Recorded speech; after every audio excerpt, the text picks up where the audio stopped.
প্রিয় শিক্ষার্থীরা, আশা করি তোমরা সবাই ভালো আছো।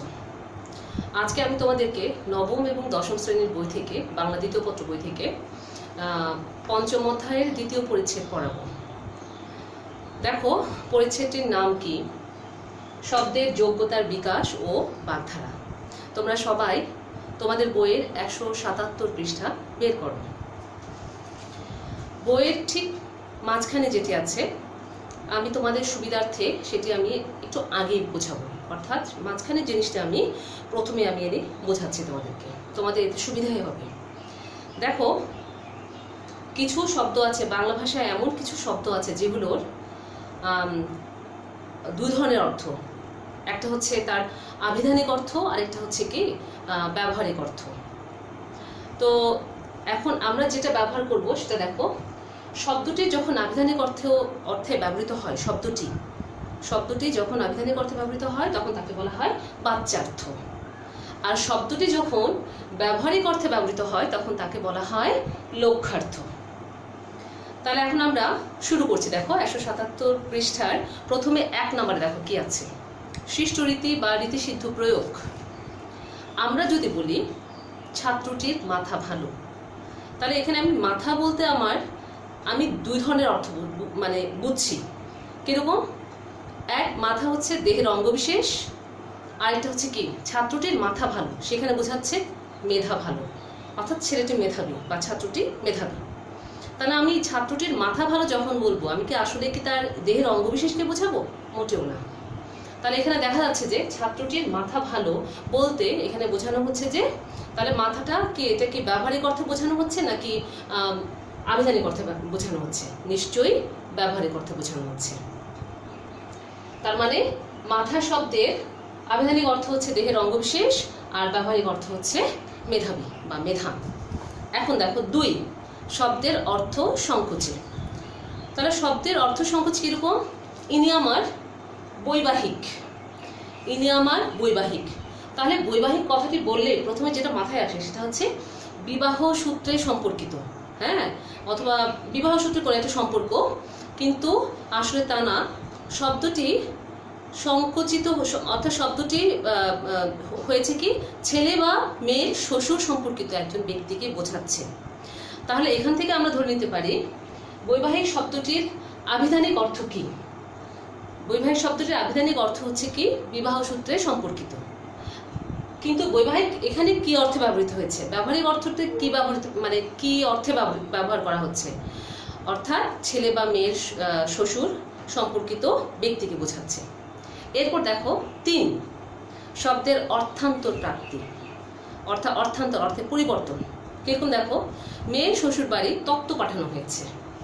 তাহলে তত্ত্ব বলতে আসলে আমরা কি বুঝি?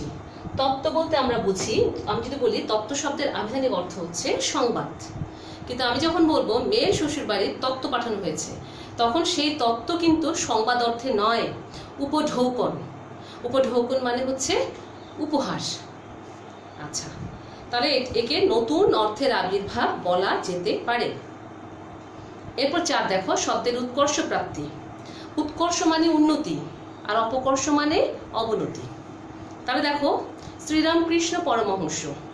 তাহলে এখানে কি আছে? শ্রীরামকৃষ্ণ পরমহংস, এই যে দেখো পরমহংস, এখানে হংসের সাথে হাসির কোনো সম্পর্ক নেই, কিন্তু আমরা জানি হংস শব্দের আবিধানিক অর্থ হচ্ছে কি হাস। কিন্তু আমরা যখন বলবো শ্রীরামকৃষ্ণ পরমহংস, তখন কিন্তু হাস অর্থে নয়, সেটি শব্দের উৎকর্ষ প্রাপ্তি হয়েছে, অর্থাৎ উন্নতিতে সেটা হয়েছে কি, সেটি হয়েছে সন্ন্যাসী। তোমরা সন্ন্যাসী বানানটাও ভালো করে দেখে নেবে। আচ্ছা, এখন দেখো 5 নাম্বার, দেখো সবাই, শব্দের অপকর্ষ বা অধোগতি বোঝাতে। তাহলে অপকর্ষ মানে একটু আগে বলেছিলাম যেটা, অর্থাৎ অবনতি আর কি, অপকর্ষ। যেমন আমরা যদি বলি জ্যাঠামি করো না, তাহলে জ্যাঠামি অর্থ কি? আমরা জানি যে জ্যাঠা কে? জ্যাঠা হচ্ছে বাবার বড় ভাইকে বলা হয় জ্যাঠা, কিন্তু এই জ্যাঠামির সাথে কিন্তু বাবার বড় ভাইয়ের কোনো সম্পর্ক নেই। তাহলে আমি বলতে পারি জ্যাঠা শব্দের আবিধানিক অর্থ হচ্ছে পিতার বড় ভাই। আর জ্যাঠামি যখন বলবো জ্যাঠামি করো না, তখন সেটার অর্থ হবে যে ধৃষ্টতা। তাহলে ধৃষ্টতা মানে কি? হয় নির্লজ্জতা, নয়তো ঔদ্ধত্যপূর্ণ আচরণ, হ্যাঁ, তাকে বলা হয় ধৃষ্টতা। তাহলে কাজেই দেখা যাচ্ছে শব্দের ব্যবহার দুই প্রকার। কি কি? প্রথমেই যেটা আমি তোমাদেরকে বলেছিলাম যে এই অংশটাই কিন্তু আমি সবার আগে এনে পড়িয়েছি তোমাদের সুবিধার জন্য। দেখো দুই প্রকার, একটা হচ্ছে কি বাচ্যার্থ আর একটা লক্ষ্যার্থ। এখন তোমাদের প্রশ্ন আসতে পারে এরকম, শব্দের ব্যবহার কত প্রকার? দুই প্রকার।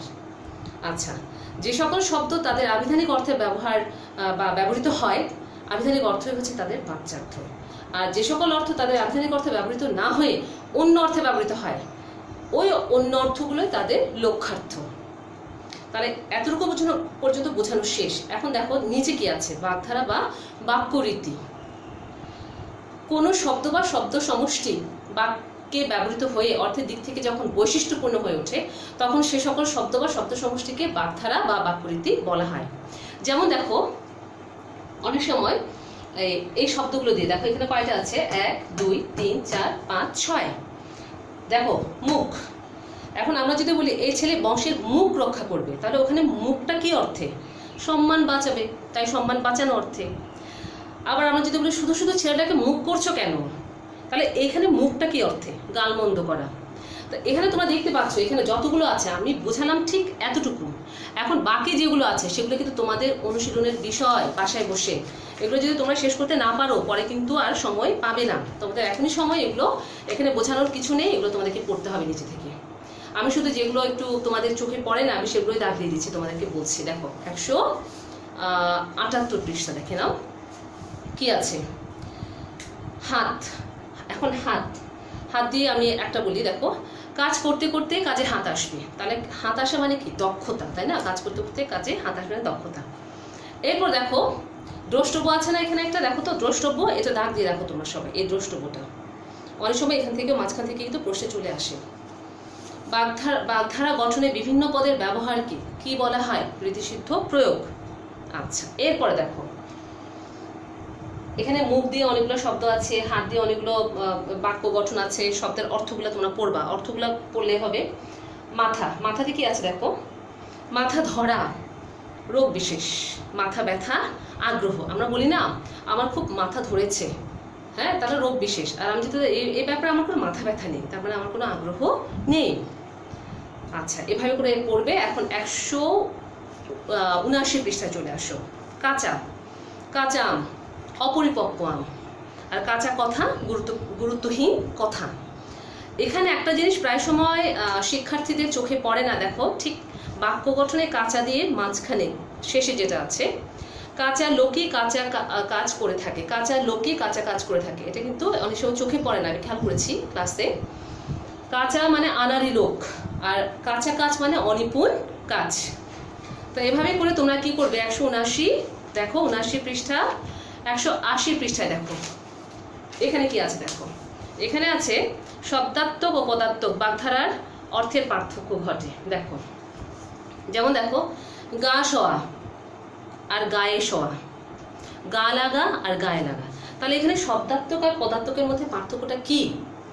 শব্দাত্মকে কিন্তু কোনো বিভক্তি নেই, কিন্তু পদাত্মকে বিভক্তি আছে, এটাই, আর তেমন কিছু না। গা শোয়া এটা হচ্ছে শব্দাত্মক, এটার অর্থ কি? অভ্যস্ত হওয়া। আর গায়ে শোয়া এখানে একটা বিভক্তি আছে, গায়ে, গা এ, অভ্যস্ত, দেহে সহ্য হওয়া। তো এভাবে আরো অনেকগুলো আছে, তোমরা এগুলো পড়ে নিবা। আর বাগধারা আছে তোমাদের প্রায় এখানে, এটা আপাতত তোমরা 180 পৃষ্ঠা এতটুকু পড়বা, পড়তেই হবে তোমাদেরকে। এতটুকু পড়ার পর বাকিটা তোমরা শেষ করবা। বাগধারা একেবারে তোমাদের অনেকগুলো বাগধারা আছে, 188 পৃষ্ঠা পর্যন্ত, এগুলো তোমরা পড়বে। পড়ার পর নিচে যেটা আছে বিভিন্নার্থক শব্দ, এই বিভিন্নার্থক শব্দগুলো কিন্তু খুবই খুবই গুরুত্বপূর্ণ তোমাদের জন্য। এগুলো প্রায় সময় এসএসসিতে চলে আসে, এগুলো তোমরা পড়বা, বাসায় অনুশীলন করবা বারবার, 189 পৃষ্ঠা পর্যন্ত। আচ্ছা, আজকে এতটুকুই। তোমরা সবাই ভালো থেকো, ধন্যবাদ।